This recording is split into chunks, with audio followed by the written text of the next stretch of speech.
ذم الكثرة على الباطل أو الجهل، فالكثرة المبنية على الجهالة أو الكثرة المبنية على الباطل مذمومة، كما بين الله سبحانه وتعالى في كتابه. ففي آيات كثيرة ومواضع عديدة يذكر الله عز وجل ذم الكثرة، فمن ذلك ما ورد في هذه الآية: ولكن أكثر الناس لا يعلمون. وقال عز وجل: ولكن أكثرهم لا يعلمون.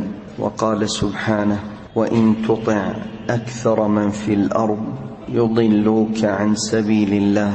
وقال عز وجل: وما أكثر الناس ولو حرصت بمؤمنين. وقال سبحانه وتعالى: إن الله لذو فضل على الناس ولكن أكثر الناس لا يشكرون. فيلاحظ المسلم أن في كتاب الله تعالى مواضع كثيرة ذكر الله عز وجل فيها الكثرة على وجه الذم لا على وجه المدح، إلا ما كان على علم وحق وبصيرة وحجة، فإن ذلك يكون محمودا وهو القليل. بل إن القليل هو الذي يعلم، وهو الذي يفهم، وهو الذي يشكر، وهو الذي يسلك طريق الحق والجادة، كما قال الله تعالى: وقليل من عبادي الشكور.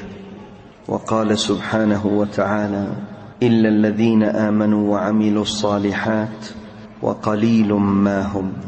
وغير ذلك مما ذكر الله عز وجل من كون القلة هي التي تنتفع وتتبع، كما بين سبحانه وتعالى في قوله: قليلا ما تذكرون، قليلا ما تشكرون، ونحو ذلك.